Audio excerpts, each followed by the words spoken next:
welcome back to EraBody's podcast. I'm your boy Ricky. And I'm the Honorable Darren D. Purnell, the street speaker himself. What's going on, Rick? Man, we got a lot going on. Of course, in New Orleans, it's political season. Oh, man. And today, man, it's going to be a great episode. We got grassroots questions coming for one of the mayoral candidates today. But before we get into that and bring our guests in, we want to know really what's going on in the city and around the world. This weekend has been, it's been a crazy. I had to reach out to a couple of my mentors. We had the New Orleans Red Dress Run. Mm-hmm. And I'm going to reach out to the organization because I would like them to come on to clarify what the Red Dress Run is. It's actually a foundation. Yeah. But like anything, Rick, once some people get their hands on it or whatever, I'm just raised different. Yeah. I don't care what the circumstances it is. Boys don't put on dresses. That's just what it is. Or whatever. I'm raised like that, old school. But to those who want to do it. But this weekend, and it's the thing about it, in this city, New Orleans, not only did they cut up, they act a damn fool. Okay. But it was the LGBT and all the alphabet community out there acting the ass. But when we do it, it was no state troopers. It was no police officers. They literally had fights that was going on for like 20 minutes. Wow. And you know where we hang at. If you fight for 2 seconds, the police gonna come and shut it down. Yeah. So when I see that, man, they act a plump fool. And it went from, it remind me now of, because I used to work in the quarters, it remind me of like Southern Decadence have another parade. That's what it remind me of.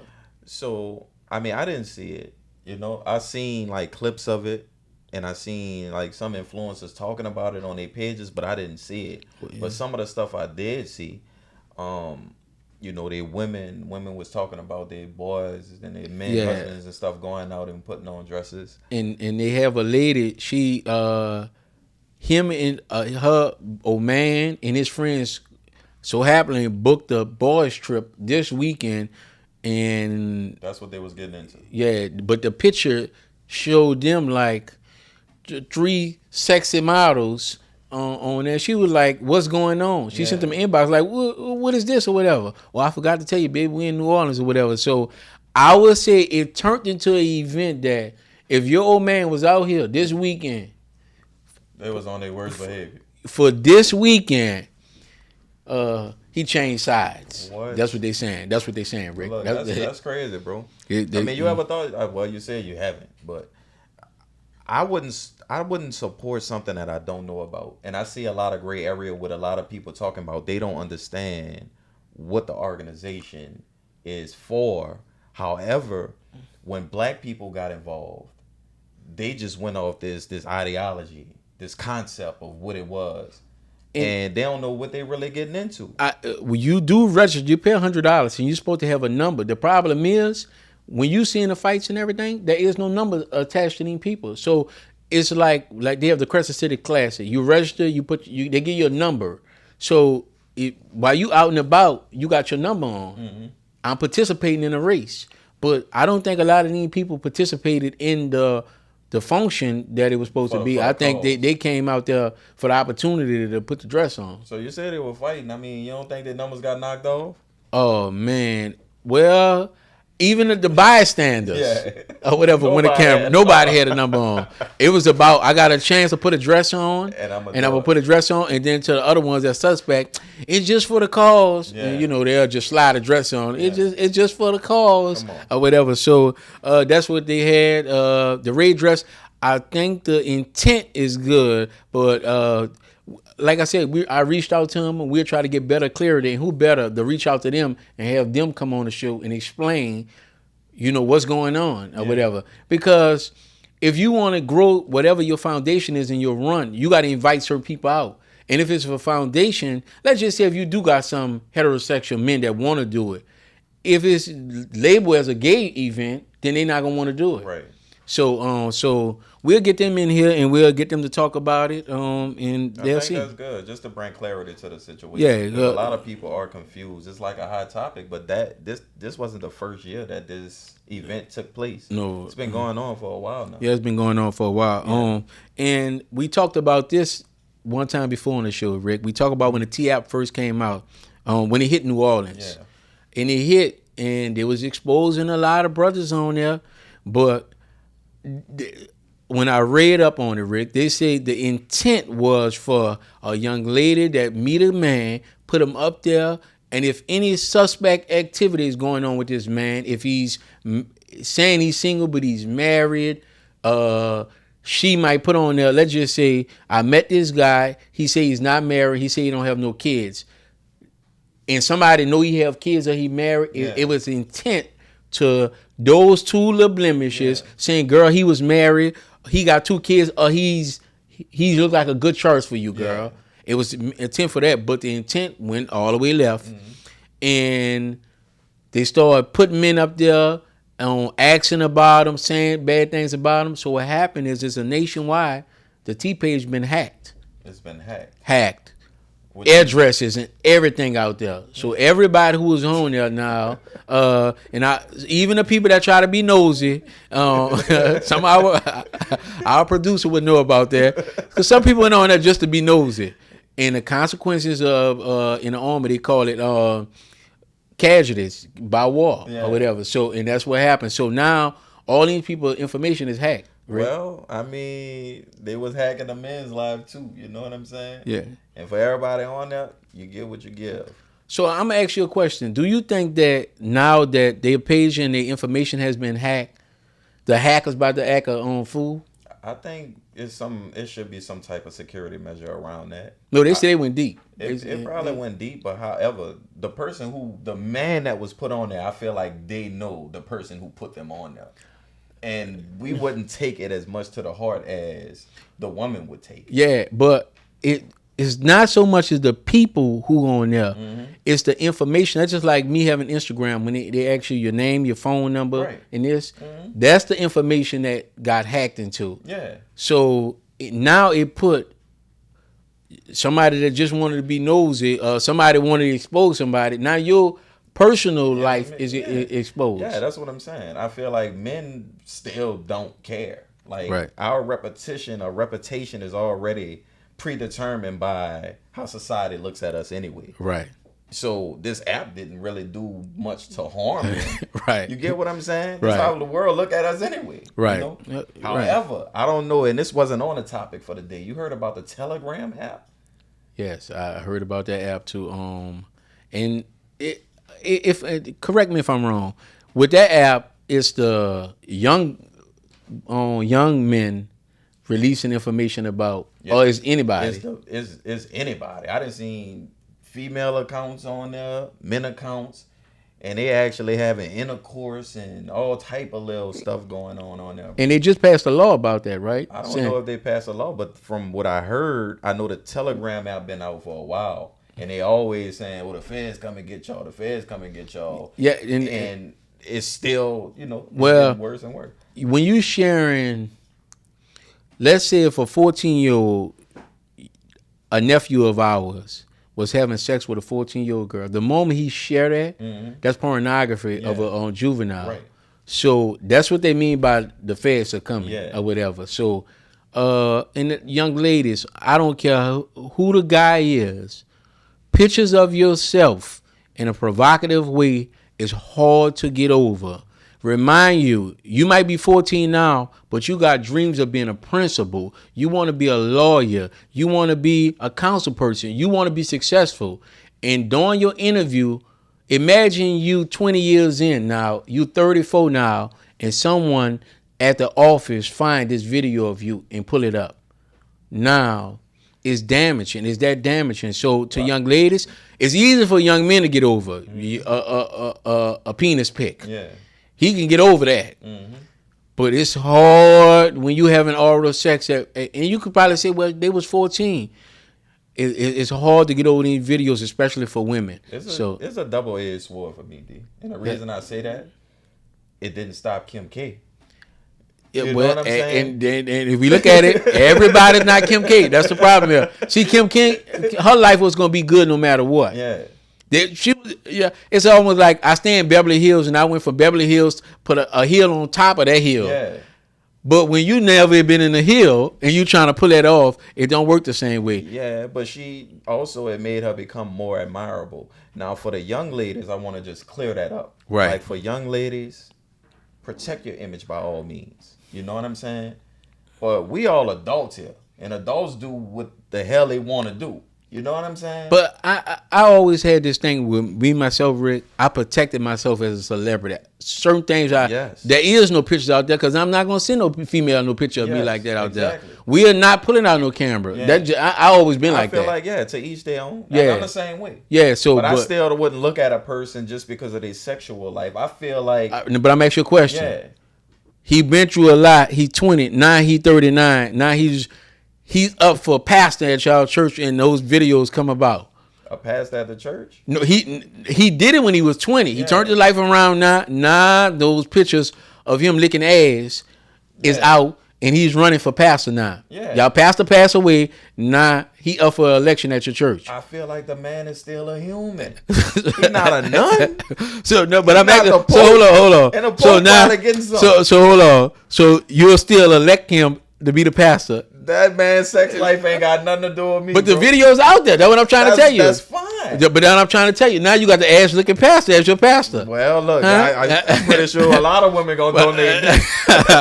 So that's the damaging part. It's not now. It's later. Yeah, it's later. Yeah. So and when later come, later can hurt, boy. Yeah. Later can hurt. You can miss out on a lot of opportunities. You can, and I agree to that, right? But that's the society we have to break, right? Because social media is creating this damaging lifestyle for a lot of us. Right. That's just like me, bro. I'm a convicted felon. Right. I'm a convicted felon, but I'm asking you a question. Your conviction, and it's still like this in our community. You're not a pedophile. You don't have exactly. No, I'm not a pedophile. So your charges and other people's charges, it's easy to get over that hurdle. But what's the difference? I'm saying from a regular sex tape of something you say about the pastor. Yeah, no, what I'm saying is if you had pedophilia on your record, I don't feel comfortable being your co-host. Yeah. I'm not gonna take that position. I wouldn't feel comfortable with you being exactly. But that's what I'm trying to say. So with that on your record, now you did that back then. You'd have been talking to me like, D, you don't think we could do it? And I'm like, nah, brother. Yeah. Cause it's almost like what your girl said that we had up here on the show. I'm in agreement, even though you're over that hurdle, you did that. Yeah. So in a lot of times, that's why I have always been conscious of my behavior, the things I do, and the things I stay out of. Yeah. Certain things I don't want no part of because I don't want it on my. I don't have to deal with it later. Yeah. And if y'all start thinking about your grandparents and your parents, you'll leave a lot of that stuff alone. Yeah. Because can you imagine your grandmother introduced you to this church? You done went on an ass licking campaign. You done turned your life around. Now you done pastor. Now it's all over the church, and your grandmother got to sit right there with that embarrassment. That's why I don't do a lot of stuff. That's what I'm saying. My grandma, I can't sit with my grandma and my grandma. I know my grandma would probably be upset or not. She probably wouldn't even be embarrassed.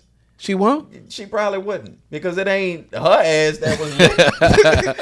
It ain't her. It wasn't her mouth licking ass. You know what I'm saying? But I'm always thinking about my mother, my father, and my kids. They got certain stuff. I watch people do online. I just don't do because I got kids. Now for the kids, yeah. But everybody else. But your whole family in church. Yeah. And the video came out Saturday night. Yeah. And on Tuesday they supposed to make the vote, but you in church Sunday, and I know church is a place for forgiving and healing, but we have to get over that a little while on Rick. We can't just heal in 2 days over that. You licking ass, and then you going from one person to I agree, bro. But I only feel like protection for my kids is the only thing that matters. Like the other people's perception and how they perceive me and receive me, I have no care for that. You know what I'm saying? Yeah. With me we're in this segment with this. It's not so much a caring. With them, they raised me. Yeah. So I like to see, just like anybody put good seed in the ground, you expect good fruit to come from it. Yeah. And certain things, we both out of the hood. I didn't sell drugs because I didn't want them to have that embarrassment of going to jail, getting put out of the project. They stand in the project because they ain't got nowhere to stay. that they can afford because they're low income. I have seen so many parents, son get caught selling drugs, then their mama have to move out within 24 hours. And if you stand in a project, you can't afford to go because you paying $18, $19 rent. You get your mama kicked off the program, and you can't be the man enough to afford to pay $700 and $800 rent. Yeah. So you didn't cost your whole family their life over there. It's embarrassing. I done seen people getting put out. I'm helping them move furniture, losing friends because their brother got caught selling drugs. So that's why I stayed away from stuff like that. I'm with you though, bro. Yeah. But we also have something that's, as we know, politics is heating up in the city of New Orleans. Yes. Politics is heating up tremendously. We have a combination that came together. Me and you kind of saw it. We thought it was the best. Royce Duplessis and Arthur Hunter. Arthur Hunter, he's a tremendous figure. He's the candidate that I went on record. Nobody says nothing bad about him. He was a good police officer. He was a good judge. And him and Royce Duplessis decided to put their campaigns together. And what do you think about it? I think it was a smart move. I like to see unity. I don't know if this ever was done in this type of manner as it pertains to being this early in a mayoral race. I respect the move. Right. And I see a lot of people are like kind of conflicted about what happened. They got people out there, I ain't gonna say no names, but you know who you is, cursing both candidates out because they feel like that because they wasn't included in the conversation of this merger happening, now they not for none of them, period. It's like different things. But for me, being a community grassroots organization, I feel independently, that was the smartest political move just to make sure that culture stays within New Orleans. But what you say is so important, not just on culture, but when you're running against somebody that you respect. I have a tremendous respect for you, and you bring something to the table. Yeah. They got an experience that Arthur Hunter brings to the table that Royce don't have. Mm-hmm. Both of them are lawyers. Right. One of them a judge. So his experience in that field open it up for him to say, we could put our differences aside, but we have enough. We bring enough to the table. And I want to tell you guys out, that's partnership is about bringing. You got to bring something to the table. So with them two making that decision on bring something to the table, but it's criticized on this level. But I remember, and we talked about this when President Barack Obama and Hillary was running. Mm-hmm. Hillary stepped back and became the Secretary of State, and Barack was the president. Right. That was a decision made between those two for her to take that position, because they looking at it as, if we keep running, we are losing momentum, and the Democrat Party is not going to win with us keep battling. So it's some people don't think that it's a cop out, but I think that it's strategy. Yeah, I think it's strategy, and they knew probably it was going to come down to this. Yeah. However, I'm glad to see that older, intelligent gentleman, as an Arthur Hunter, endorsed a younger brother. You know what I'm saying? He's not a young man, but he's a younger man under him. Right. You know what I'm saying? So just to see that, and to give the power to the younger brother instead of the younger brother having to give up all that momentum. And we, and man, what you're saying is so correct, man. I'm so happy that those two came together. Wish they didn't never have differences aside or whatever. I like when I watch it when he said both of us are come from the NORD program, and they both went to St. Aul. They both are lawyers. So this is a great move for them, and I'm happy that we're making this move. And to us to see people working together is stop it, people. It's almost like we ain't never seen this before. Yeah. We seen this before. We seen it play, and even with Royce doing something that have no candidate in the city history has ever done. Podcasting have been out for a while now. Yeah. President Obama is the first one to embrace social media. He the first one started that. When President Trump was running, he went on a couple of podcasts. He went on 3 out of the 5 top podcasts in the United States. Mm-hmm. Brother Royce is on his podcast tour. So with him going on shows of All Love Over Here, shouts out to OG Murder. He went on Keith Carroll last night. He's on his way to our show.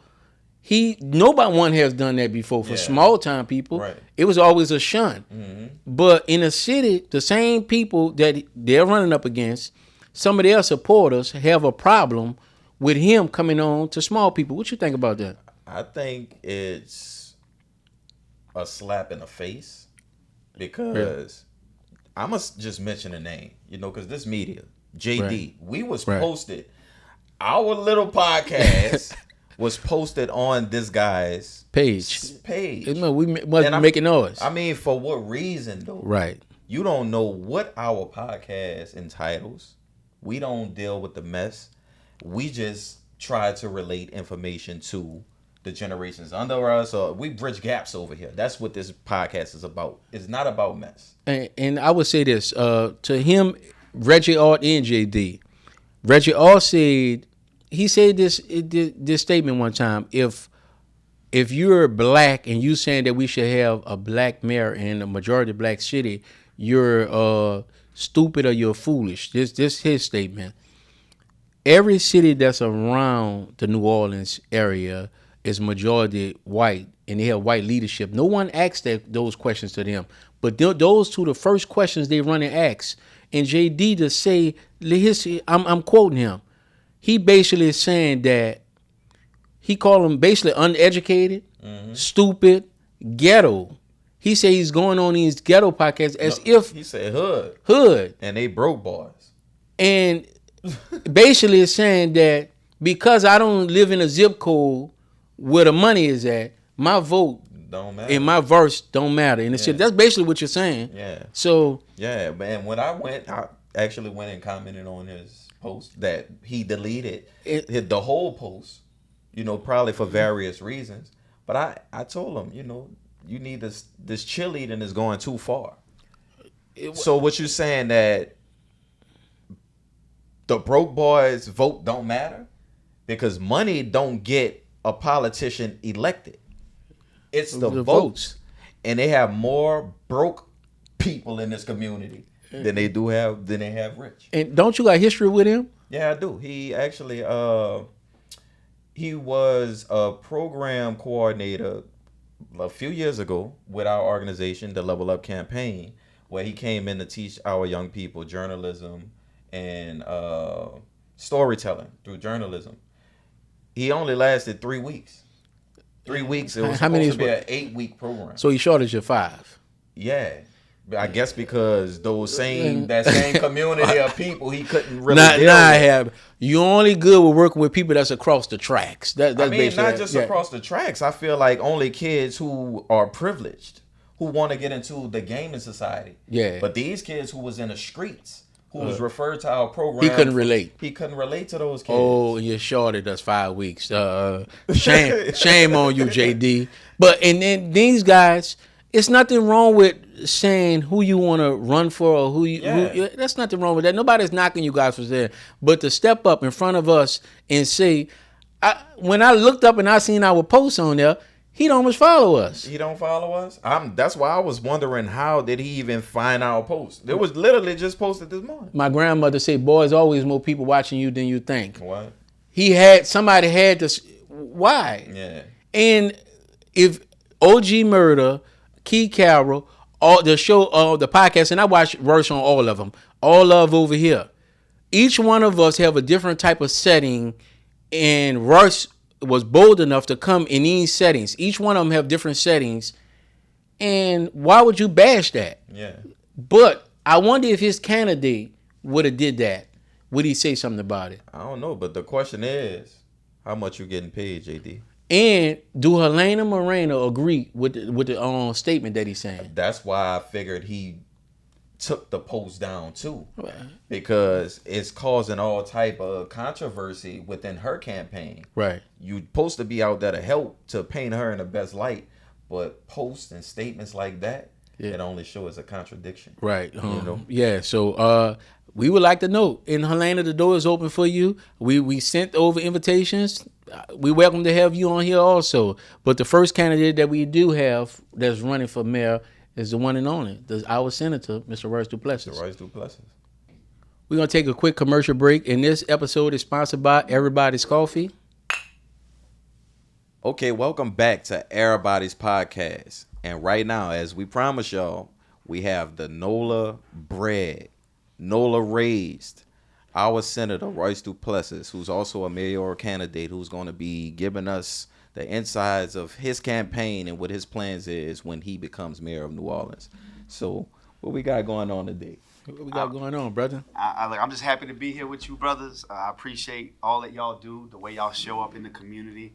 Always positive, always promoting something good. I've watched you all from afar and up close, and I just appreciate how on the ground you all are, and happy y'all are doing this podcast. And thank y'all so much for having me on. As you know, several weeks ago, I announced that I'd be running for mayor of New Orleans, and I'm excited, I'm encouraged, and I'm looking forward to these next 2.5, 3 months to get my vision out there, to get in front of as many people as possible, to share with them why I'm running.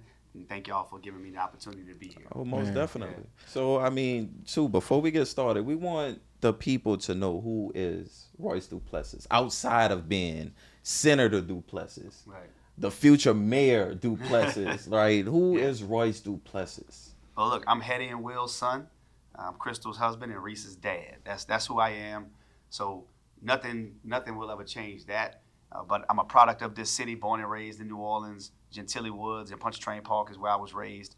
I have 2 older brothers and 1 younger brother. So I'm the third of 4 boys that grew up in the city. I did public school for elementary. I did St. Aug for high school. Went to Xavier for college. So, I'm New Orleans through and through, straight up, like both sides of my family, multi-generational.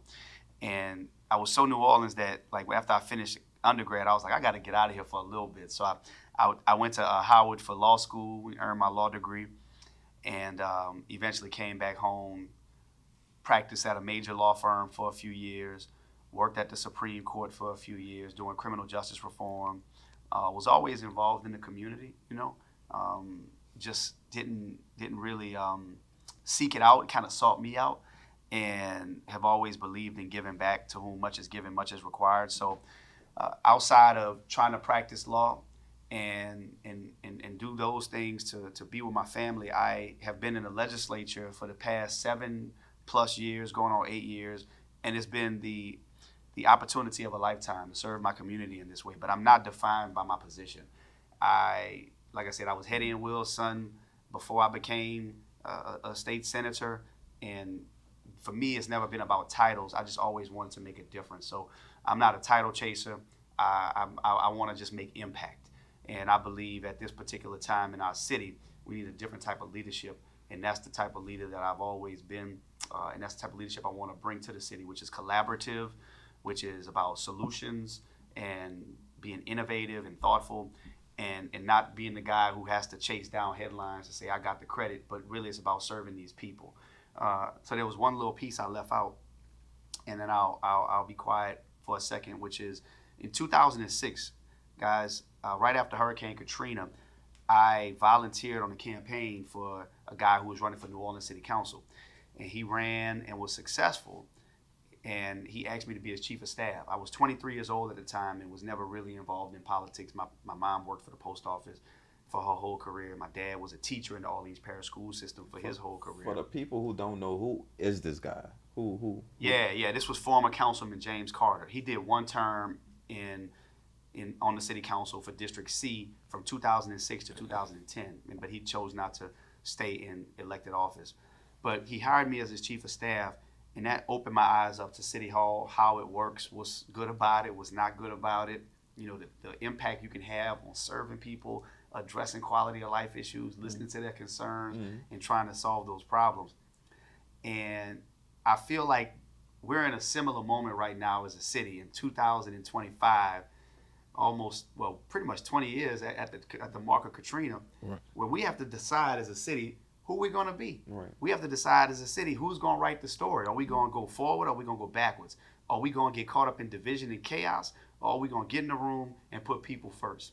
And that's in large part what is inspiring me to run for mayor right now, because I've just never been the kind of leader to believe that somebody else's win is my loss. And I think we have too much of that going on right now in the world in general, but especially in politics. So who is Royce Duplessis? That's a little bit about me. Look, I'm a product of Nord. I'm a product of this city. And I'm somebody who cares deeply about seeing other people have a fair shot at thriving and having an opportunity to do well for themselves and for their families to do well. You say something that caught my attention. And Rick taking another loss. You out of Gentilly, which is the Ninth Ward. Mm-hmm. Rick, that's another Ninth Ward person on here. So you have some interesting things on your record. You have Pontchartrain, where you grew up at, is the first African American subdivision where African Americans was built in New Orleans. That's right. And look, some say in the country. It's arguably in the country. So you have that. Then you went to one of the most prestigious, for us, it's a headliner in St. Augustine. Yeah. If you could walk those halls, I went to the great George Washington Carver, but we always have respect for St. Aug, even though we battle them a lot. Right. And then you went to Xavier, the only Catholic HBCU. So to walk through the community where you was the first, the hall where so many people come from, you think it's destined? I don't know if you know that you walked through those places like that, and you was born and raised the historical black school. You got the only HBCU. To walk and have to live in those shoes, do you live with expectations on your back? Right now, you just walk. I ask all men this, because some men walk with no expectations. I feel as though I walk with expectation. I have to have that on me. That's why I move the way I move. Right. So do you feel as though you have that, since you have that behind you? Yeah, I never really thought about it that way, but there was a point in time when I made the decision to commit myself to public service that I looked at all of the experiences that I was afforded, that I had no choice in the matter. I was afforded these opportunities. I was blessed to come from where I came from and to have the experiences educational-wise and neighborhood-wise and family-wise, that then I did feel a responsibility because of tradition, because of hard work and excellence and raising the standard, not just for myself and my family, but for my community. So yes, I do carry with me all of that has been invested in me through those institutions and through those experiences. Yes, absolutely. Yes. And not forget about Howard University. My daughter, she's going into her sophomore year how she just finished her. Yes, it costs to go to Howard University. My baby got 8 scholarships, and I'm still coming out of pocket. So Howard, she love it out there. My wife is actually a Howard graduate. She went to undergrad. I went there for law school. Yes, she's in marketing. Yeah, she's having fun, and it's unnerving as a father to see your child. She never been that far, but she went to her college tour. When she went to Howard, she was like, Dad, this the one I want to go to. And I was saying to myself, if that's where you want to go at or whatever. And she went, and she came back home. From going to Howard, she was awarded another scholarship to go to Africa for 4 weeks this summer and study abroad or whatever. But you only get that if you in that environment. So like you say, and I let her know her responsibility. Once you start walking the halls and you want all these things, it comes with a level of responsibility. Yeah, that's for sure. That's a definite. Yeah, the late, great Charles Hamilton Houston, who was the dean of Howard Law School, said that a lawyer is either a social engineer or a parasite on society. And that's what I've always tried to be, is even with my law degree, when I went out into the private sector, it was about how can I be a social engineer for good and using this experience to try to improve my community. Oh, that's amazing. Yeah.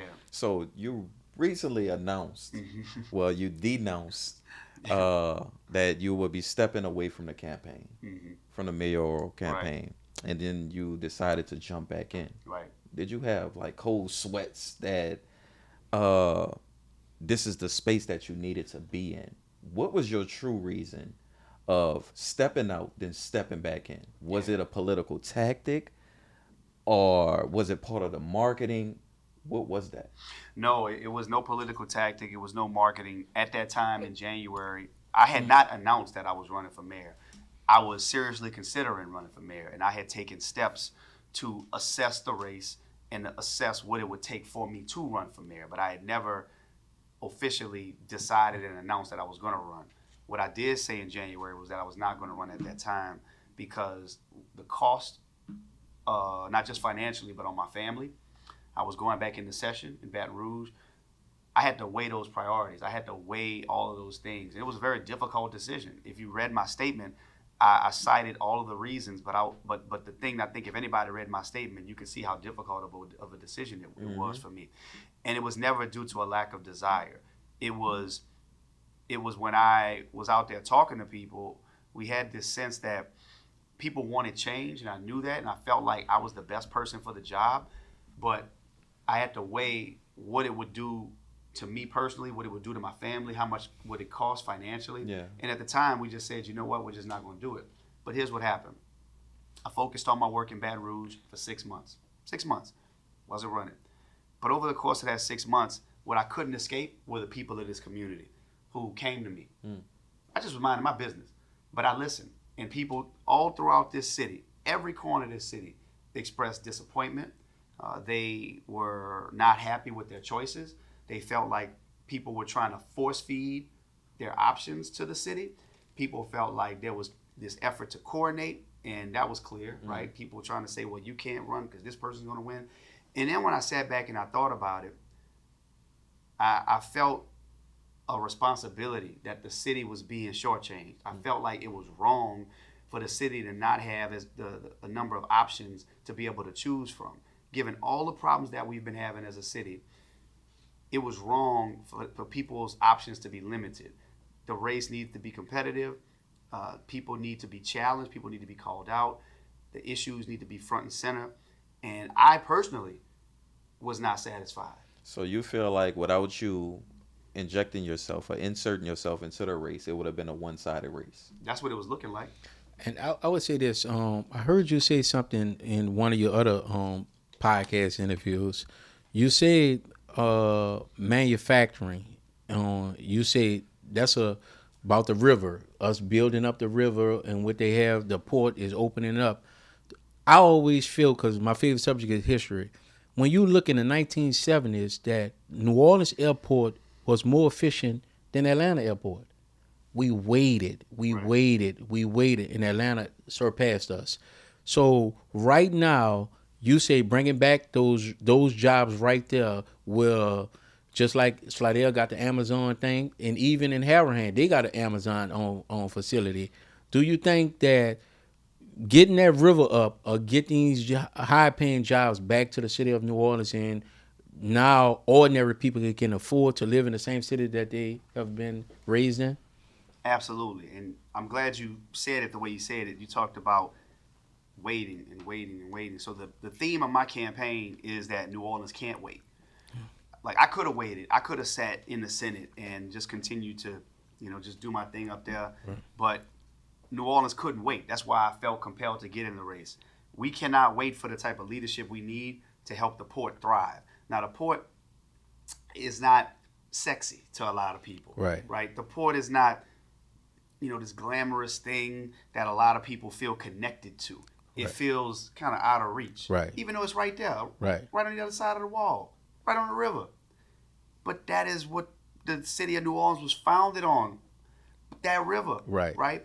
Shipping and trade. And, sadly, a lot of that shipping and trade was slaves. Right. And we need to point that out. But as we have progressed as a society, as a city, we have lost out on maximizing our greatest asset, which is the Port of New Orleans. Right. So I'm a proponent of the expansion. I do not support in its current form the way that the grain train is being done in the lower 9 and the impact that's going to have. I was going to ask you about that. We can talk about that. That is a problem for the residents, and I stand with the residents on that. But the expansion of the shipping container terminal project, that is huge, and that's transformative, especially for New Orleans East. Right. You're talking about distribution, logistics, manufacturing, packaging, all of these new job opportunities that can come for New Orleans East can start right there with that Port of New Orleans. Right. So I'm going to be strongly focused on trying to expand and play up our strengths. It's one thing to go chase, we can go chase all these other industries, but if you're not playing up the thing you're already strong at, And that's the same thing that I see in us comparing to other cities. You know, once you start traveling, you realize our strong suit is not, like you say, tapped into it. Even when we did the 50 years of hip hop and not to get off on subject, for him, the brother T.I., to have his own hip hop museum, the city of New Orleans, and I sat in front of the city council, have empty warehouses, and we have Jam Nola. Where Jam Nola was at, the city of New Orleans owned another warehouse right next to it. So I was saying, let's capitalize off it and keep it going. If Jam Nola sitting right here next to it, let's put the hip hop museum. Now we create a museum on district or whatever. And they say, this is what they say with the city, that they kept some of the steps from the old housing projects.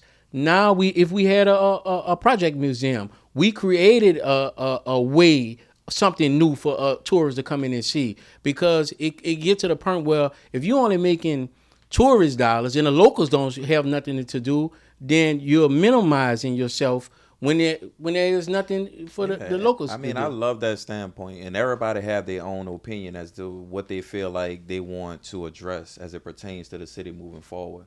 For me, it's the working class family. It's the youth actually thriving here. Mm-hmm. And from your perspective, what do you want the youth to say about your leadership 10 years down the line?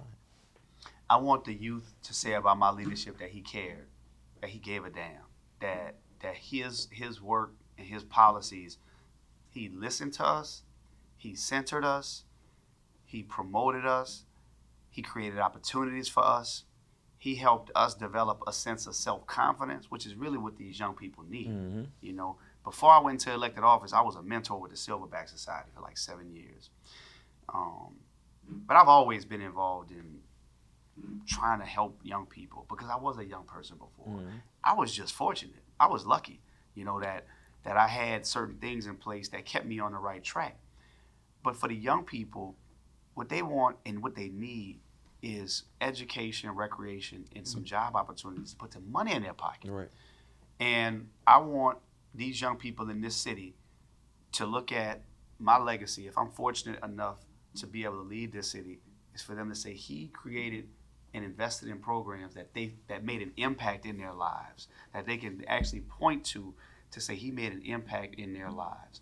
That means strengthening NORD so that it can be thriving. Right, it won't be the NORD that it was back in the 80s and the 90s when we came up, you know, but we got to adjust to the times. We have more travel league, we have more kids on devices and whatnot, and it's just a different time. And we have a smaller population. We have a lot of playgrounds. We have more playgrounds in this city per capita and per geographic landmass than most cities our size. We have a lot of playgrounds, right. And now we have to maintain them to keep them safe. But my point in harping on NORD is that they play a critical role, and I don't think NORD has done a good enough job telling their story and telling the community what they actually do and the services that they actually provide. Yeah. So we have to bridge that divide. So I just want the young people in this community to have opportunities. I don't want them to walk around or their families to walk around and say there's nothing for the kids to do. Yeah. Just to build on that a little bit more, dear, I want to ask, is it true that funding around NORD gets cut when the program actually serves itself as a solution? Because that's something that I heard also out here, that once crime go down for kids and youth, some of their funding actually start getting taken away. Is that a true statement, or is that just something wind blowing in the air? I think that does happen. I think it's a natural reflex when you have a city with limited resources and you appear to have success in one area. So then you're saying, okay, we're doing well here, where we need more attention, and you're going to divert those resources to somewhere that appears to be more pressing at this time, because government is often reactionary. Mm-hmm. And what I've been saying on the campaign trail and what I believe fundamentally is that because crime is down at the moment, this is the moment for us to invest even more. Yeah. Right. Because you don't want to wait. It's just like taking care of your body, your health. Yeah. You don't want to wait till you have to go to the emergency room. When you want to do the preventative work, Right. And this is the opportunity while crime is down. We know it's going to go back up at some point, but let's get out in front of it. Let's invest even more into prevention and intervention, recreation programs, education programs, and job training programs for these young people. So that must, again, we have to lead forward, not be reactionary. And I truly believe that what you said, I believe in education, recreation, and the quality of living. As a Ninth Ward resident myself, to see what happened to New Orleans East, and outside of New Orleans East, to see what happened in the Lower Ninth Ward, it's a shame. 2029, that's 30 years after Hurricane Bessie. Many of those people just became homeowners that year. They filed a payment to become homeowners in the Lower Ninth Ward. And area elected officials that was in office from August 29th to now, I think that if a criminal investigation has to be opened up, somebody have to take the charge for what happened to the Lower Ninth Ward. My grandmother used to stay on Tennessee. Her house. My great grandmother. That was my great grandmother also. Her house was swept 6 blocks back. I remember seeing it, and I was saying the Lower Nine is gonna come back. The Lower Nine is not back. We about to celebrate 20 years.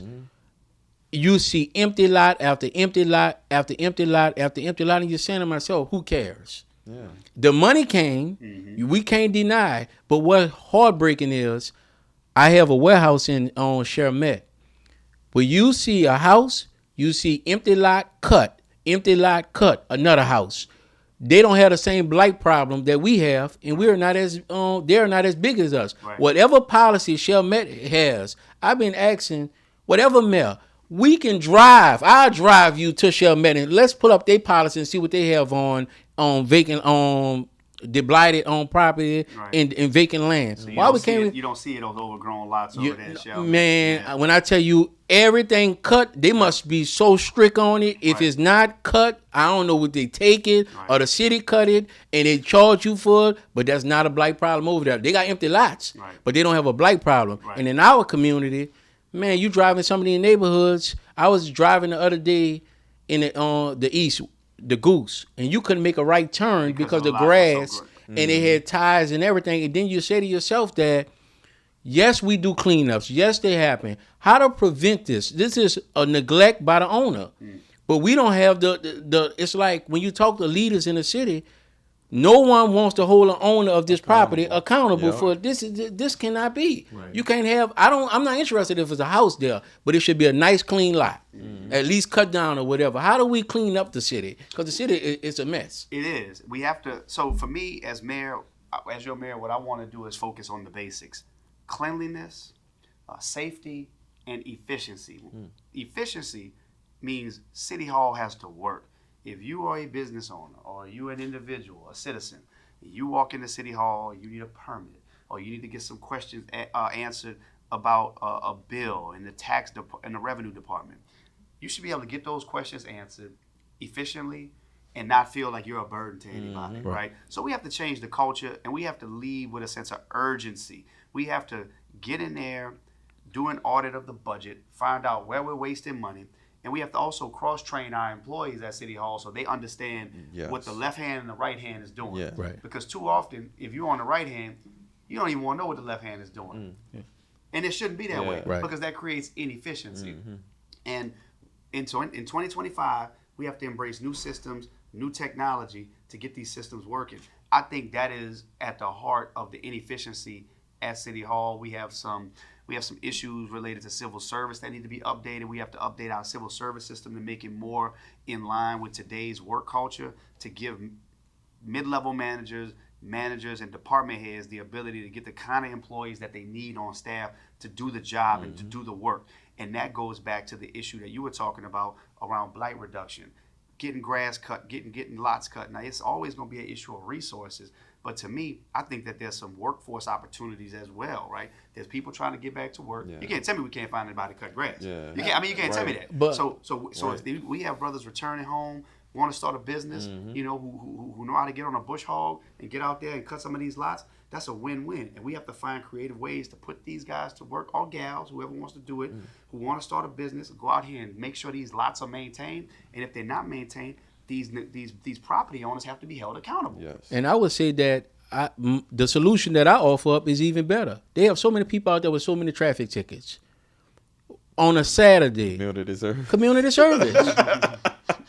Why hold me accountable for 1995? Look, don't be giving people no. I'm just saying this. Hold on. I'm just saying. Hold on.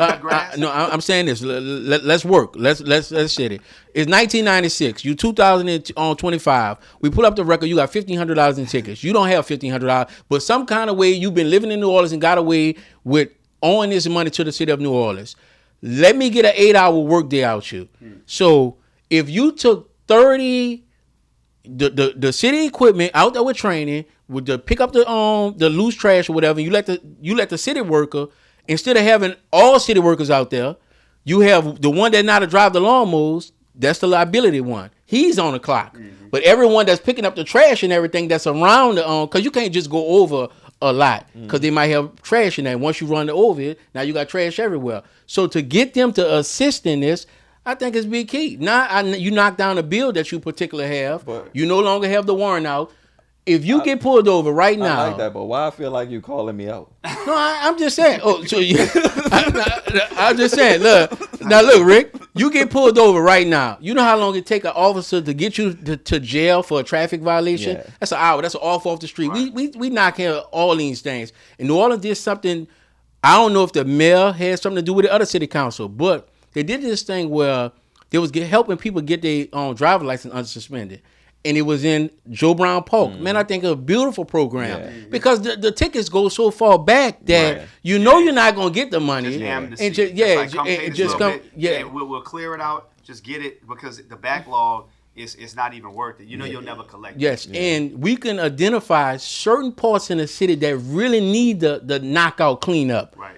We got 40 people right here. If these 40 people show up at 8 a.m. and leave at 4 p.m., you talking about knocking out an area and cleaning it up. That's a good solution. But also, I feel like if you involve more organizations in that process, like they have grassroots organizations who want to get involved to make sure that these things take place. Right. But sometimes they just wait on approval. Right. Some of them are more bold and they go out there and get it done. But for even my organization, the Level Up campaign, we wait on the approval for these things to be done. And, we never received that type of invite, so that'd be the thing too.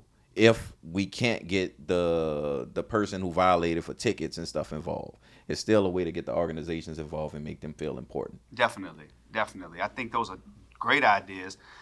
I think from the people who owe traffic tickets or owe any kind of tickets, we obviously want to make sure that they're physically able. We can't. But if it's an option to say, look, if you can show up and perform this kind of work, this is a way you can deal with that issue. Right. This is a way you can offset that. Because look, man, our workforce is not what it used to be at City Hall. So just having staff and people that can do these jobs is also a challenge. And I want to help recruit people back to the city to do these jobs. Right. Okay. We're gonna take a quick commercial break, and don't forget this episode is brought to you by EraBody's Coffee.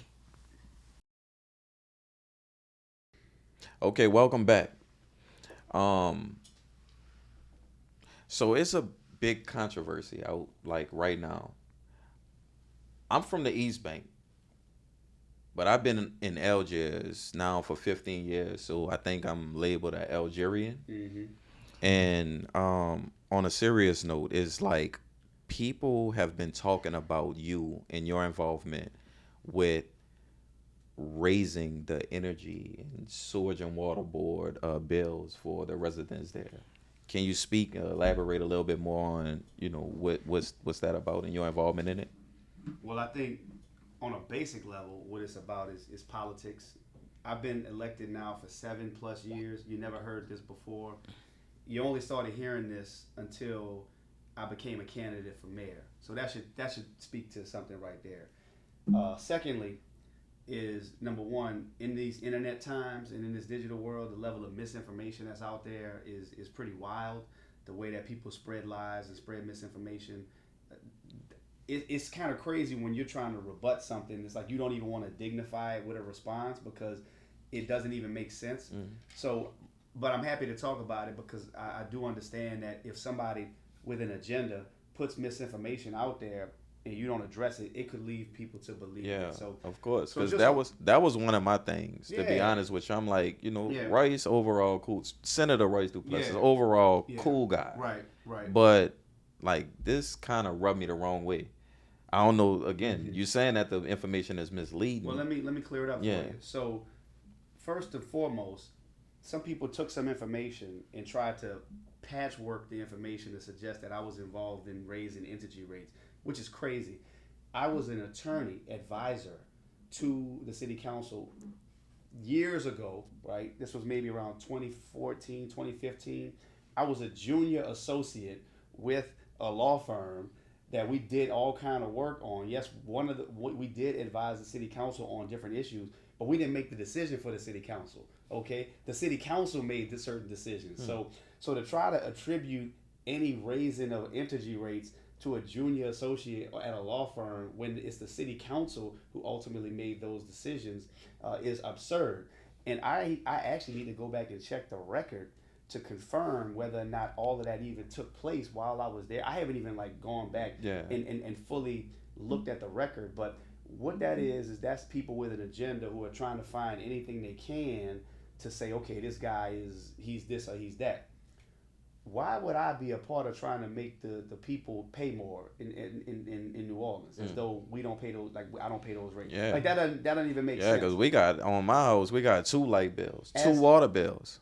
As an advisor, we did everything we could to keep the rates low, right? So I would say that's a question that people need to ask their city council, because the last time I checked, this city council has been has your energy bills gone down? No, it's rising. Nah. I'm just saying, have your energy bills gone down? No. All right, so why is nobody talking about that on this current city council? The city council is responsible for regulating energy, right? The advisors that they hire, the people that they hire to advise them are not responsible. You give them advice, but the council is ultimately responsible for that. Right. You see the difference? That's good to know. So that's one, and it's so easy to spread the misinformation.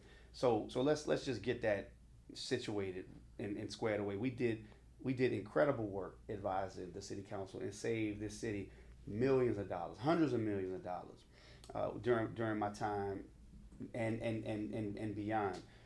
There was also some misinformation put out there around sewage and water board. Totally just false and misleading. Now, I pay sewage and water board bills. My mom pays sewage and water board bills. My in-laws pay sewage and water board bills. In what world would anybody want what I would want to pay high sewage and water board bills? What you saw there in a clip that was put out there by a city council person was an attempt to do the dirty work for another elected official who's running for mayor to try to paint me out as though I was against the people. What I'm against is political games. And first of all, he didn't say that. I ultimately voted for the bill. So the sewage and water board bill that he brought, I actually voted for the bill after we amended it on the floor. I had issues with the way that it was written because I felt like it was actually going to create more bureaucracy. It was going to create more political. The problem with sewage and water board right now is that it has all these different masters. It has all of these different problems where it's a state entity. You have the mayor as the president of the board. You have the board itself. You have the city council over here. If the sewage and water board is saying we need more funding for X, Y, and Z, but now you have the city council who's elected, they have decisions over bills. To me, that's gonna politicize the process even more, in my opinion. Right. And any elected official who wants to be popular can bring a bill like that and say, "Look, I'm gonna just lower your rates." Now that's a popular thing to do, Right. But see, leadership is gonna push back on that, and that's what I did. I said, "I see what you're doing here, because you're giving people false hope." And that's why I opposed it in the sense in which it was. And I felt like it was going to create more bureaucracy. But what I did was not popular, because you open yourself up to that kind of criticism where somebody can say, "Oh, he's for raising people's sewage and water board bills." That is crazy. That's just absolutely silly. But what they didn't really solidify was that it was amended on the floor. The bill was amended on the floor. I amended the bill to make it better, and I voted for the bill. That was not. That's when I talk about misinformation. Yeah. Right. That's the part. So I opposed it in committee in the form in which it was in, but I worked with the bill author, Stephanie Hilferty, on the floor, and we passed the bill. I would say this: when it comes down to energy, you've seen this. I'm pretty sure. What year you got your first cell phone, Bill? My first cell phone. Your first cell phone. I want to say 2000. 2000. Senior in high school. You was senior, and you were behind. I was on a minute plan. You was on. All right. I got a couple of minutes every month.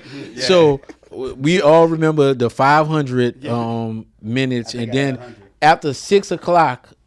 5 o'clock is free. Up. No, it was free. Oh, it was free. That's right. It's after free. I think it was, so. Yeah, that's right. Now everybody has a $50 unlimited plan. Mm-hmm. The burgers, everybody got a $1 menu. All the fast food. Why not bring in competition for energy?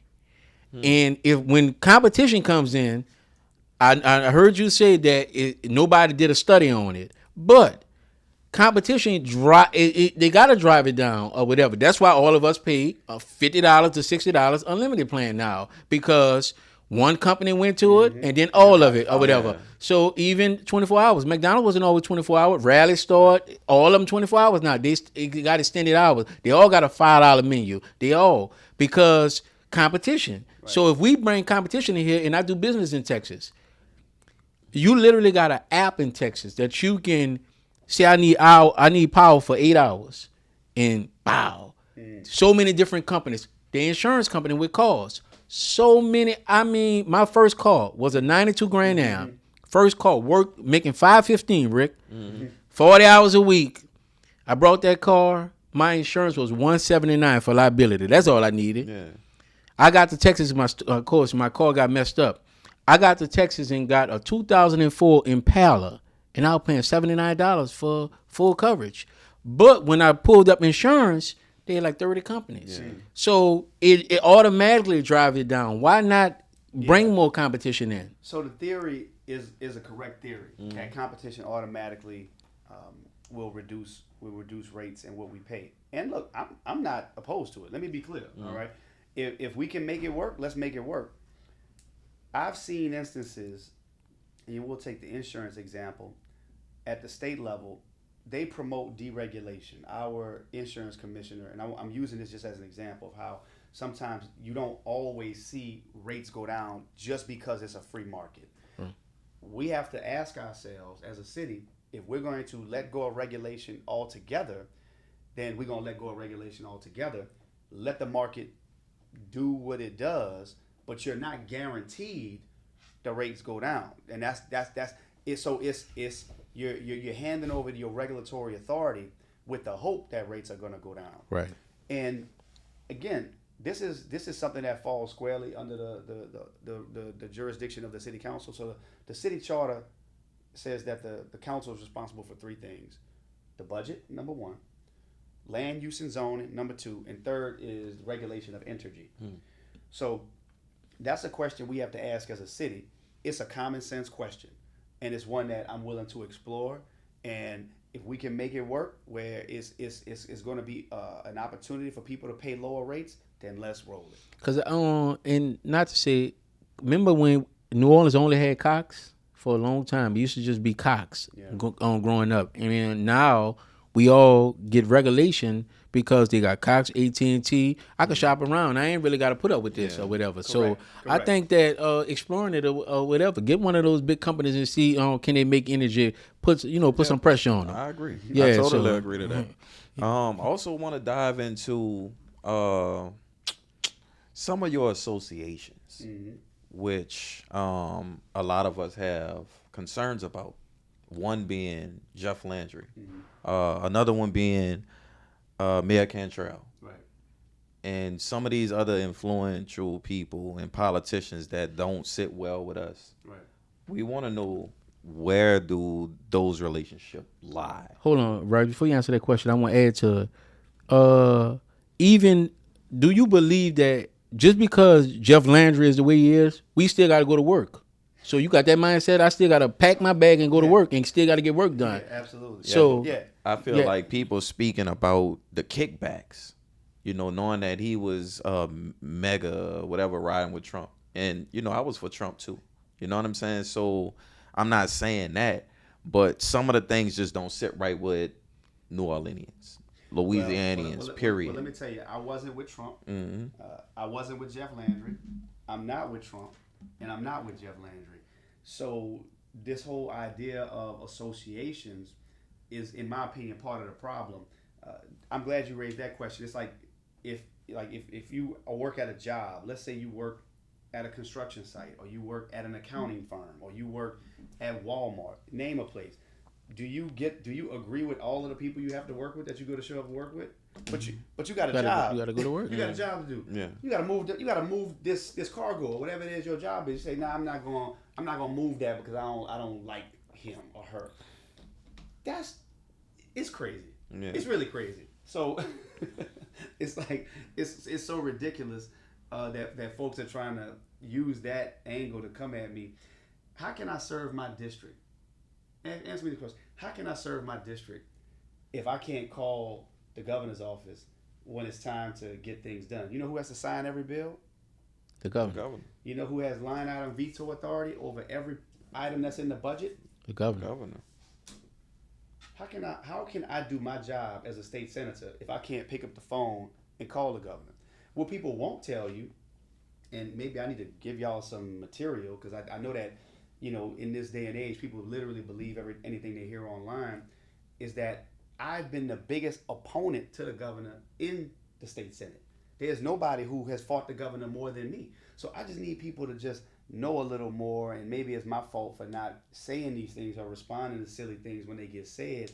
So when people talk about like associations, you think the governor is not playing in this mayor's race, or his money people aren't playing in this mayor's race? Yeah, but how much money did he give you? Did he give you any money? Exactly. So nobody. So no. Did he give you money? No, absolutely not. So what I'm saying is, but his money people are playing heavy in this mayor's race right now. But because I'm just trying to say, there's somebody in this race with $2 million. Where do you think it came from? You think it came from our community?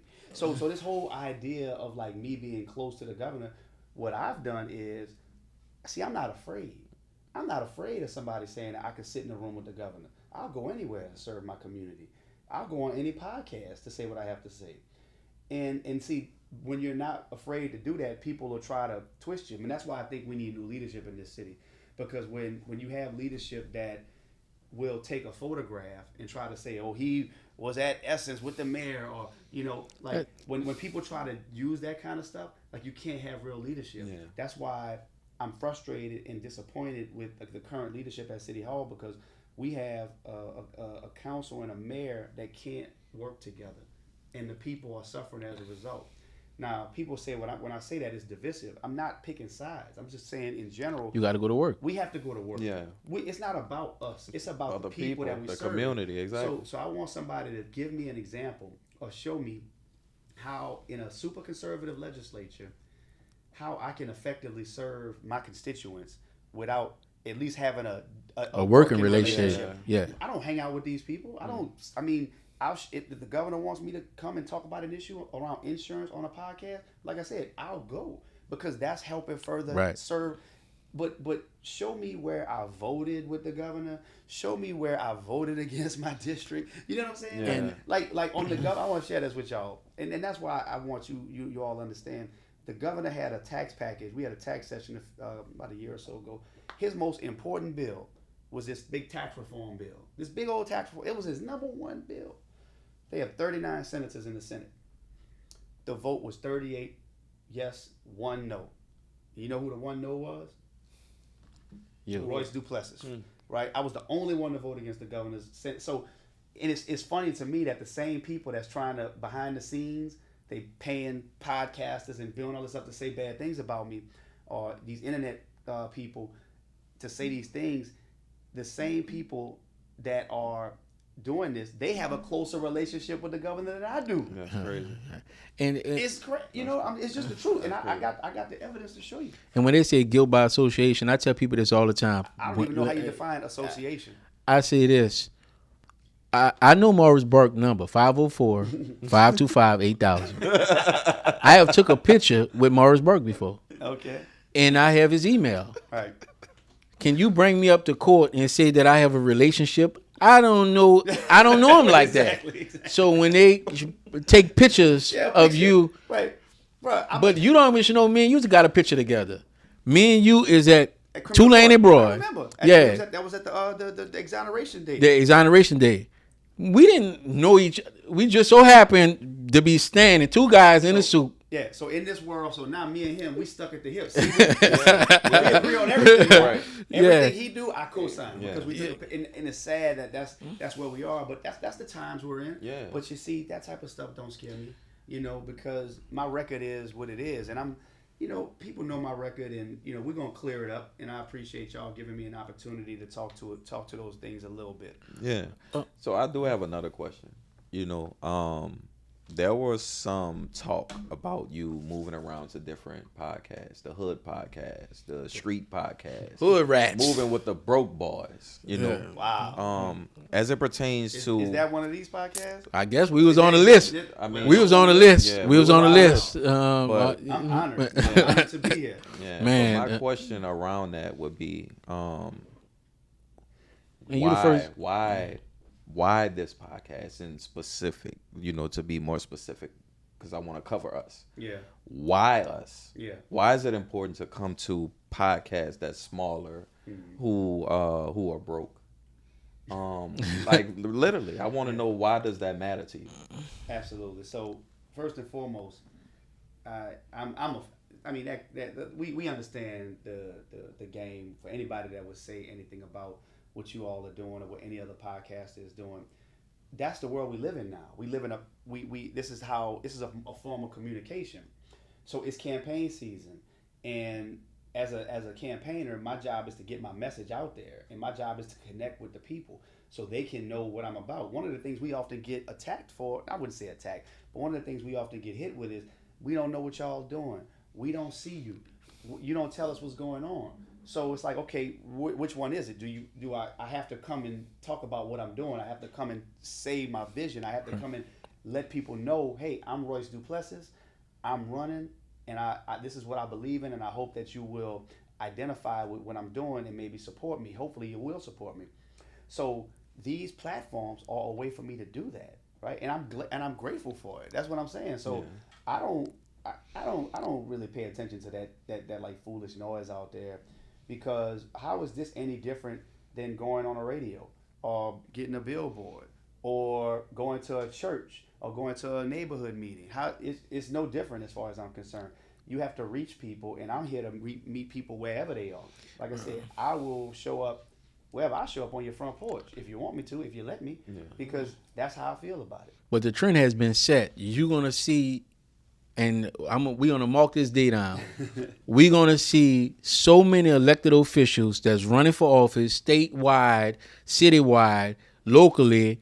You're going to start to see them come on local podcasts. And no one would track back and say, Royce did it first or whatever. Because how can you not, my vote, I don't care how much you donate. When we all go to the polls, you only got one vote. Right. Yeah, and that's so elitist, and that's some snobbish behavior to sit up here and call anybody broke, which I'm sure the person who said that, I'd love to see their bank account, right? I mean, because that's just clout chasing, right? And it's so ridiculous, because you telling you saying to the people that one group of people is more important than another group of people. That's so disrespectful. Exactly. And I'm not going to tolerate that. I don't treat people like that. I will show up on St. Charles Avenue all the way down to St. Claude Avenue. Yeah. Right. And that's why I'm the best person for this candidacy, for this moment, because people who say those kind of things, who are supporting other candidates, you have to think, what kind of candidate would have them kind of people vouching for them? I said the same thing. What kind of candidate would have those kind of people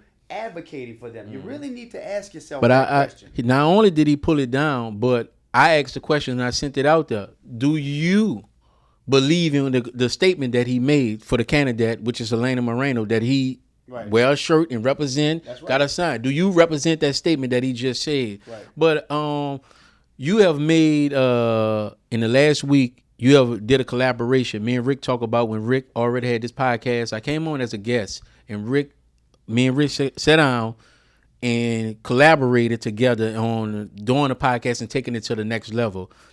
You was running against Arthur Hunter, which is your St. Aul brother. He's on New Orleans. He's on resident. He got basically the same resume you have. You can say born and bred, New Orleans raised. I went to St. Augusta. He was a lawyer, a judge, a damn good police officer. Out of every candidate they have, my mother was gonna vote for him. Not one. Everybody say Arthur Hunter. Y'all decide to sit at a table, come together and decide to run, and he helped you. But one of the things me and Rick pointed out, he's the older. Oftentimes, they want the young man to bow and wait. And as your statement is, as running, the city can't wait. Right. So for him to see the vision of, it's better for you, brother, to go in front of me, right. And I'm how did that come about, you and him working together? Yeah, so I have so much respect for Judge Hunter. I really, really admire him. And I will tell you, when I made the decision to get in the race officially, it wasn't easy because I have a lot of love and respect for Judge Hunter. Our relationship goes back years. I mentioned that I worked at the Louisiana Supreme Court. Judge Hunter and we've traveled the country together looking at other court systems on how to improve it when he was a judge. I mean, this man's character and reputation is just beyond reproach. Super smart, very hardworking. And what we decided, and when we were both talking about possibly running against each other, I mean, it was never going to be any like bad blood. It was never going to be like him attacking me or me attacking him. Never. Because like you said, we walk the same hallways. We're from the same community.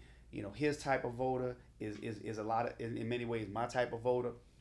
But there was something, I gave y'all my reasons as to why I got back in the race. But, you know, he made the decision on his own.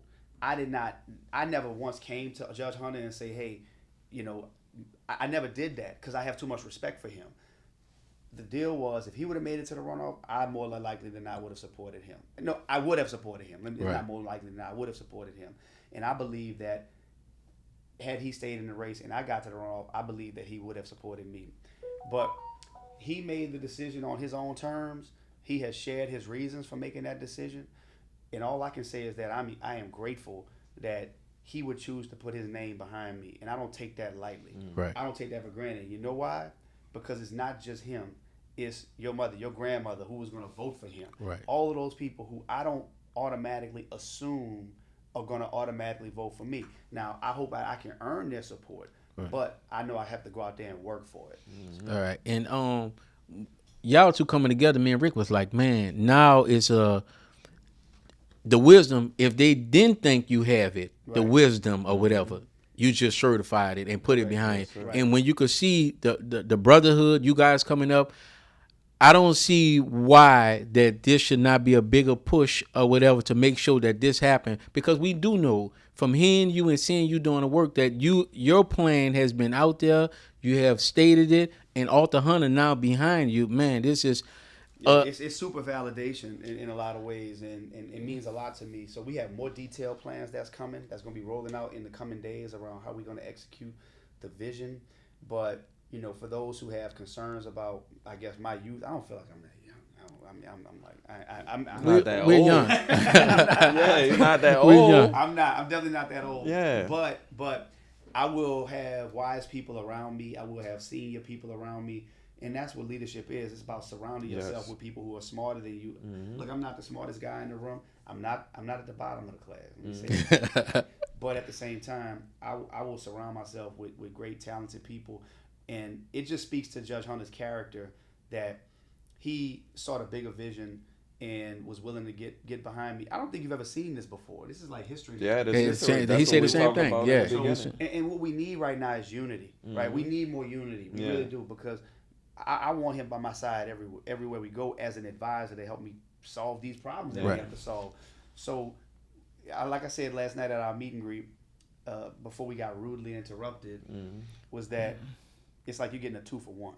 Right. So even though it's my name on the ballot, you're still going to get Judge Hunter. Right. You see what I'm saying? Yeah. And that's growth, collaboration. Yeah. That's the community really coming together for the greater good. That is community. Yeah. That's leadership. That's community. That's and leadership. When you I always I teach entrepreneur classes all the time, and I always tell them, do you have a mentor or you have somebody older around you? And many people think they can do it by themselves. You can't. Yeah, you can. And you say something very important. You say putting smart people around you. One of the knocks on President Obama when he came, it was he didn't have any military experience. He put the best military people around him. Guess who called Osama bin Laden? It was President Obama. That's right. So many times you know your weaknesses, right, and you put those people in place, and then those people strengthen you up or whatever, right, and they make you better. So that's a power move. I'm happy to see it in on his journey. Outside of that, can you tell us the seniors? I text my grandmother just morning, mm-hmm, and I asked her. I said, "Grandma, I sent her your picture, and I said I'm interviewing. Do you have any question?" She said these words: "Tell him don't forget about us." Mm. And I called her because I haven't seen my grandma in about a week. And oftentimes what we can do and where we at now, we ride on the backs of what have been done. And many times when they get on a bus, youngsters don't always get up. Wow. They don't. When the last time you seen a young person helping an elderly cross the street? They let them go by themselves. Yeah, it's rare. No. We come from a time where we do not take care of our elderly. So she said, tell him, don't forget about us. If you could speak to the seniors out there, what gives them the comfortable, the walk, to get to the poll? Some of them are going to be the last time voting, right, for you. To get to that poll, older people going to go vote. Hell and high water. My grandma going to make sure in her wheelchair she get to vote. That she can vote for somebody that's going to take care of them. Talk to the people and let them know. Thank you. Thank you for your wisdom. Thank you for all you've given to us. We are here because of you. And I have never forgotten you. I will never forget you. Since I've been in the legislature, especially in the Senate, all of the senior senators in my district, they know me. They know me not just because I show up with them and play bingo with them, but because I deliver resources to them. Every year, I make sure that I get items in the budget so that they can have a more comfortable experience when they show up to those senior centers in the different districts throughout our city. Mm-hmm. And in my district, I make sure that that's a priority. So you can just go to any senior center in my district and they're gonna tell you. I go there often because I know that our seniors do get forgotten. You know, our lives are busy. We getting caught up all the time and we feel like, oh, they've lived their life and they're sitting in the house. They haven't gotten a call from their grandson or their nieces or nephews or their children because we thinking, oh, they have it all, they're all right. Mm. I got to get myself together. And that's how we literally end up forgetting about our seniors as a society. Yeah. So what the message I want to share to the senior community is that we love you, we need you, and I want you to view me as a bridge, that bridge from history into the future, and from the past into what you put into us. Look at me as a seed that you've planted, and I'm benefiting from your work, your sweat, your blood, your tears, that I want to carry forward your legacy into the next generation. So that's how I see myself, as a vessel from what they've given, and I want to take that and give it to the next generation. So that, and I know that's a lot, right? That's a lot to ask, because you're asking people to trust you with their vote. Yeah. But also know that I want to keep your hopes and dreams alive. I want to build a New Orleans that you always envisioned. And my belief in public service has been that the work that we do, we may not ever even be able to see the end result. Right. You know, but we all have to do our part. Right. And that's my ask of our senior community. Okay. I will not forget about them. So, I want to ask this question for Rick right quick. I always tell people this. Whenever you pick a candidate, it's like picking a football team. Whenever you pay for a ticket, it's like casting your vote. Mm. Whenever you go to the game, and I tell people this all the time, when you at the football game, you don't just sit at the game. You yell, who that, you help out. When you get elected, it's not about all you have to do it by yourself. You're going to need support. Right. You don't just sit in the same stadium. You help out. So to people that's out there in the community, any elected official, any government official, you have to help out in some type of way. I was jogging the other day, and it was mind-boggling to me. When we had that storm warning, the drains had number leaves covering them up. Rick, I think I sent it to you. They had like about 9 of them on, and I'm saying to myself that this is your house. Right. I'm not going to sit back and say, man, Royce should have sent the truck out here. Yeah. Nah, boy, we got this a whole neighborhood. Come on. Right. Because if it flood, I'd rather me have to put 2 hours in the equity sweat than to have to my house flooded and not $80,000 in insurance company. But I want to say what help out in the community a lot is grassroots organizations, nonprofits like Rick run. How can he can get tired because so much he works so hard. Him and his beautiful wife, they work so hard, but oftentimes the stopping block is no funding, no city. They not in a clique. How can we keep our nonprofits that really want to do the work, but they ain't got time for the pilot? They won't do the work. Right. They're not gonna be at Royce $100, $150 dinner. They're not gonna be at that dinner. They really want to do the work. How do we empower our nonprofits to do the work so they can help you out and be your audience and your eyes and your ears doing the work? Right. Yeah. It takes partnership. Government can't do it alone. I say that all the time, and so I agree with you. Government can't do it alone, but government at least has to do its part. So it takes partnership. Government is just inefficient by nature. So we have to have strong community leadership, both on the neighborhood level, on the nonprofit level, the faith-based community, everybody pitching in and doing their part. So I've always tried to be out there, like if I get invited to a backpack giveaway, or if I get invited to partner and co-sponsor with some sort of youth training and development, outreach, mentorship opportunity, that I will try to show up because I want to use my position not only to help with critical funding, but to be an advocate for the work that y'all are doing, right? And to help be a bridge. Now look, just like government can't do it all on its own, the nonprofits and the people who want to make a difference can't expect government to do it all either, right? So I'm a state legislator. I can't run somebody's nonprofit, right? I can't make all of the numbers work, but I can stand with you shoulder to shoulder, understand the issues you're trying to address, and try to get you funded, try to get you in the budget, try to speak on your behalf, advocate, show up at events with you. You know, that's something that I can do as an elected official to help you carry out your mission without y'all having to do the politics. What I say is, I do the politics so y'all don't have to, right? You know, and I mean, it's the truth. This ain't for everybody, and I wouldn't advise it for everybody unless you have a real heart and a stomach for it. But it takes continuing to have these conversations, and I think it takes electing real leaders, man, like people who really care about the community, people who are really accountable to this community. Man, look, ask your leaders where they live at, what street they live on.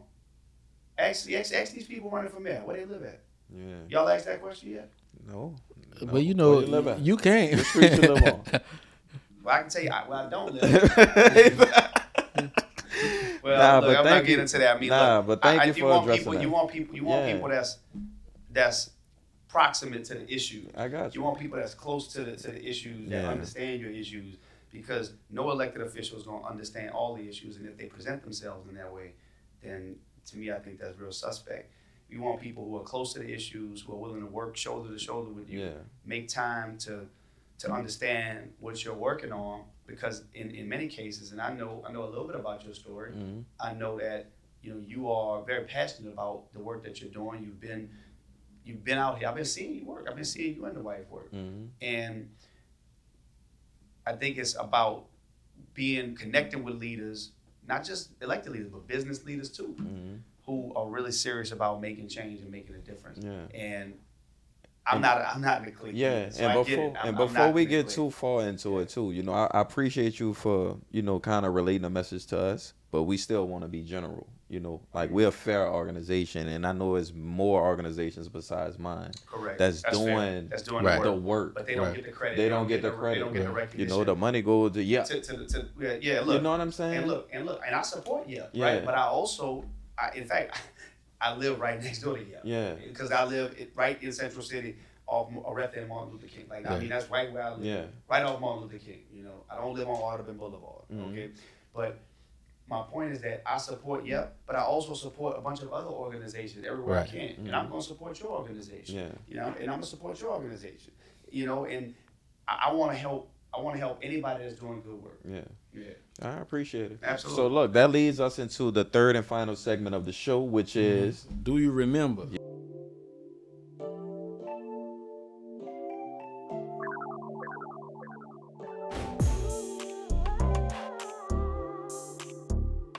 Yeah. I'm pretty sure when I was thinking about this, I always I look at people sideways when they get my answers wrong, because that means you wasn't paying attention or whatever. So, we love the movie Boys in the Hood. All right. We know Doughboy. We know Doughboy. What's Doughboy name? His government name? Yeah, they never say the last name, but his name in the show, his real name in the show. Yeah, what's his real name? Now everybody know the athlete. Everybody knows the Rick. They know everybody Rick. Know Rick. That's the athlete. But wait. I know it. Wait, it's on the tip of my tongue. Wait. So you had. Oh wow, guys, that's a good one. Wait, because they said it a couple of times. Only 2 times. The dad said it. I think the dad said it once. Rick and can we come back to that one? All right, we'll come back. Because I'm telling you, it's gonna come. It's up there, huh? It's up there. It's up there. All right. Because I really want to try to get it. So just give me all right. I want to come back to that. Let's put a pin. All right. On the movie that we all love, Friday, our brother got fired from his job. Mm-hmm. What was his job? What company did he work in? Moving boxes at UPS. Yes, moving. Moving boxes or whatever. That story, me and Rick talk about it. The $200. Mm-hmm. He got his check because he said, "I went in there to pick up my check." Right. So he had his check. Smokey had $100. Mm-hmm. He made a $20 sale, so that's $120. They're about to get killed over $80, and I'm still trying to figure out where Craig check at, because he could have put 80 out of his check up just to clear it up. Right. Right. They're about to get killed over $80. So it wasn't a $200 from Big Worm. It was actually $80. $80. He was reneged, and he wanted everything to come from somewhere. That boy wasn't coming out of check with that money. Another TV show that we love called Living Single. Queen Latifah played the role as Khadijah. Right. What was the name of her magazine? I want to say something fly. No, it's a little close. It's in that direction. Is it? My wife would know it because she was a huge Living Single fan. So I will admit I'm stumped on that one. Flavor magazine. You was almost there. I was in the stadium. I was somewhere in the stadium. Now we're going to go back to the first one. What's Doughboy that went to jail and got 13 years for a piece of snicker or whatever he took. What's his government name? His mother said it. I'm going to take it back. Mm-hmm. They in the backyard. Right. She said, "Can you talk to him?" Mm-hmm. She told that to his friend. Can you talk to... Wow, it's right there. Oh, my goodness. She said, "Can you talk to him?" You a hint? You want a hint? I'll take it. One of the hosts is named the same thing. The host that you're sitting right in. Yeah, that's what I'm saying. All right. Mm-hmm.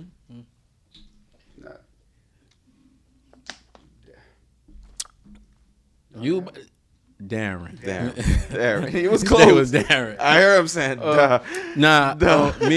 Me and Rick talked about boys. It was Darren. It was Darren. His mama said, "Can you talk to Darren, baby?" That's right. Now, do you remember the shirt? What the other one name is? His friend. Who that? That his mama Trey. Do you know it? That shirt look familiar that he had on? He had a Georgetown. He once wore a Georgetown shirt. Oh, no, Gordon Cottrell. Gordon Cottrell. My man, huh? Gordon Cottrell. Same age bracket, huh? You see that? Because I don't know what you're talking about. Gordon Cottrell. That's Cosby show. I don't know what you're talking about. That show have so many things up in there. Me and Rick was talking about it. The word gentrification. I never heard that. I heard it in that movie first. And then it didn't start coming to realization to like 2000 or whatever. We start hearing people start saying they're going to gentrify. But that's the first place I ever heard it. Outside of that, Trey, the one with the father. Mm-hmm.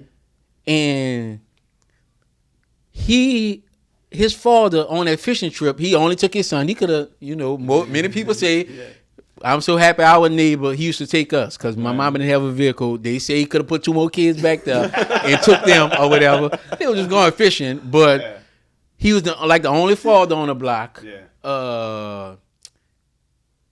two good kids, which is Rick and Trey, just so happened to grow up in that environment like that, and they could have been killed. That was not the only time they could have been killed. They could have been killed that night or whatever. So, what fine memories you have of that movie? What do you think about it all overall? So many. There were so many lessons in that movie. Classic film, tragic film, but a real film. For me, the moment that I think stands out the most is when Trey told Doughboy, "Let me out." Oh man, that was a classic. That's the reality.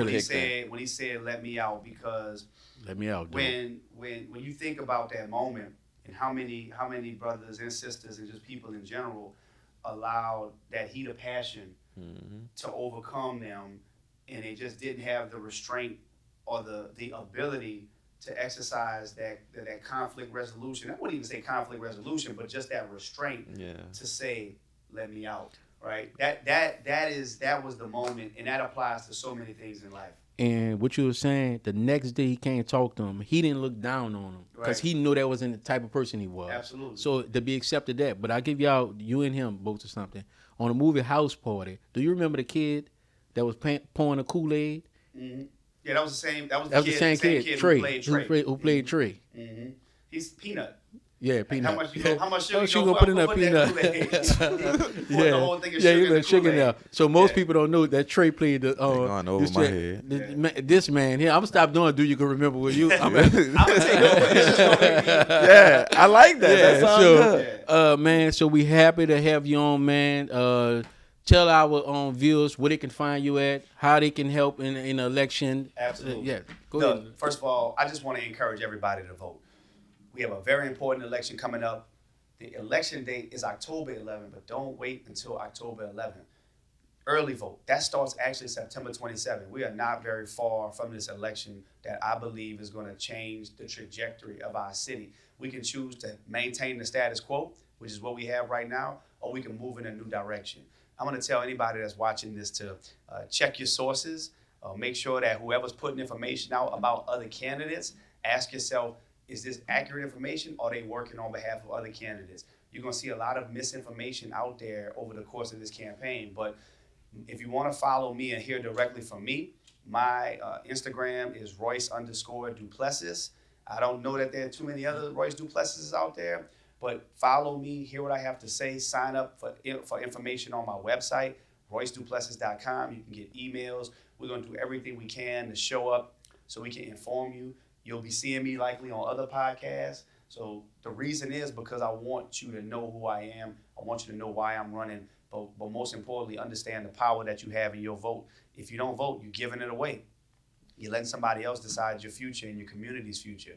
So let's all come together and try to make the best decision possible for this city that I love so dearly, the city that has made me into who I am, and the city that I know we can make a better city. So, with that, I'm most active on IG.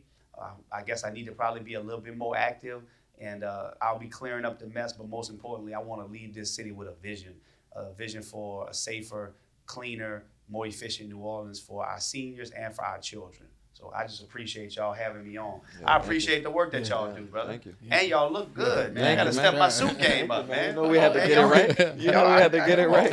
Come on, no, appreciate y'all. This was supposed to be an ask before you closed out, so we're going to clip it in. I want to add we got a bonus. We got a bonus. I love it. The Louisiana Pepsi Cola flavor. I came up with this question because I seen somebody post a old picture of you. That was 99 going to the 99 into 2000. 99 2000. Explosion. All right. I've been outside. Yeah. Going into the Louisiana Super Fair, I was telling Rick my father used to drop us off at 12 noon and come back and get us at 9 at night. It was a shift. Wow. We had a 5-number minimum. Every guy had to get 5 female phone number. Wow. Or you had to do 100 push-ups. Yeah. It was mandatory. Yeah. But when I think about that time, I think about the movie The Wood, because you had to have an ink pen. Yeah. Yeah, you couldn't get the girl's number. No cell phones back then. You needed you had to have memory, something right. Yeah, you had to get the ink pen or whatever. That was the own thing. Can I get your number? So tell me about that memories that you have going to the Super. Man, the Super Fair was special. The Super Fair was special, and I remember what you just said, that more than the rides, because that was the competition. You get there, it's like we didn't have a quota, but we did. It was a competition. Right. It was like, but it was fun. We had a lot of fun, met a lot of people. We didn't stay from 12 to 9. It was more from us. It might have been like 5 to 9. That's a commitment. He did. Yeah, he did. 12 to 9. I remember the Megatron ride. The zipper. But see, I would get sick on some of those rides, so I stopped riding the rides. And I would just walk around. I would just walk around and have fun with my guys. And we had the super fair, and it was like one day it was just gone. But after Katrina, look, it was from May 1st to May 31st. It was a whole month. Okay, because I stopped going when I was probably like 14, 15. When I got to like. We were still going in high school. Yeah, I think my last year, I think I was 14 or 15. Yes, yeah. And it was up into Hurricane Katrina. Okay, all right. The Super Fair people, we'll find it out. We have our new mayor. The Super Fair. And we'll get with him because we want it back. All right? We want it back. All right. So, man, once again, thank you guys for tuning in with us, spending some time with us. And do not forget, man, our book, Businessmen, is on Amazon. We won Amazon Seller of the Week last week, and we can keep on going. Rick, where you at? You know it, D. So you heard the man. Businessmen is out right now on Amazon. And I hope this episode was just as informative to you as it was to us. We want to thank our guest again, Senator Royce Duplessis, for coming on. And we out. Thank y'all so much.